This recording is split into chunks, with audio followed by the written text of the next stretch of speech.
Hello guys, Art-Teeves here. This is the second video of my improvisation series that covers the process of unwrapping this plant in 3ds Max. I don't use rhythm here because I don't need to straighten anything. Technically, this plant could have been unwrapped to a 1K Reza UV map, but I use a 2K map, mainly for demo purposes.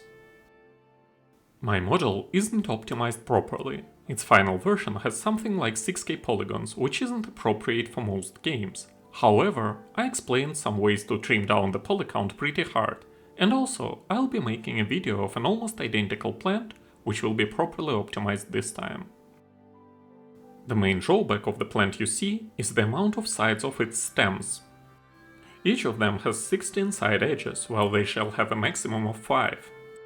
Also, there are too many curves and unnecessary support loops. Their amount can also be trimmed down.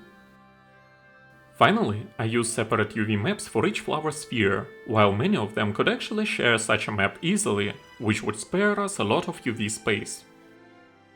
Few hundreds of polygons could have been spared if we didn't create proper stem intersections. We could just make them intersect each other without actually being integrated into a single object. This would also make the unwrapping process much easier. As you can see here, I simply cut each stem with a single UV seam. If they were longer, I'd also cut them in half probably. Then I relaxed them and positioned them vertically without even aligning them precisely. If you want to do it even better, you can position the seams in some hard to see spaces, so they will be even less noticeable on a final render.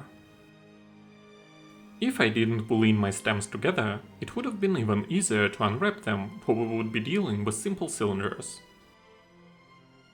Their diameter difference isn't really high, so we could have just straightened anything. Normally you want to convert all your hard edges into UV seams for simple models, or just set a single smoothing group for a low poly model for it to inherit smoothing groups from a high poly model.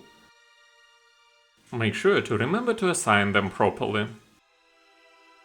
I cut ends of each stem into separate UV chucks. If you know that they'll be buried underground, you can leave stems with open edges on their ends. I unwrap a single flower sphere and copy its UVs to all other spheres. Then I normalize all UV chucks I get and position some of them manually in order to utilize most of the available UV space. At this point, I simply position all stems vertically. If they didn't have holes, we could have just straightened them in rhythm or by using some plugins for 3ds Max. Personally, I prefer to leave them the way they are. This way we won't get any seam anomalies in Substance Painter. Make sure to normalize all stems so their sizes match each other. This way you won't have to deal with different texel densities and texture tilings that don't match each other. The overall process is really fast, for we are technically unwrapping a bunch of cylinders and a couple of similar spheres. The spheres you see here are technically smoothed boxes that are converted to NURMS objects, so it is easier to unwrap them than if we have used classical spheres. I pack my UV chucks into a 2K Reza UV map that has a padding of 8.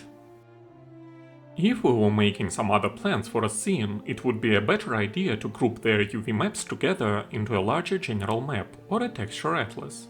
This way we would be able to utilize our UV space much better. As you can see here, I positioned two UV chucks a bit too close to each other. This could have resulted in some texture leaking, but I have fixed it before baking. Flowers and stems don't share common textures, so I can play around with flower UV scale. And this is it. Thanks for watching, guys. If my videos are of use to you, be my guest and subscribe to my channel for more stylized content. And most importantly, have a great day.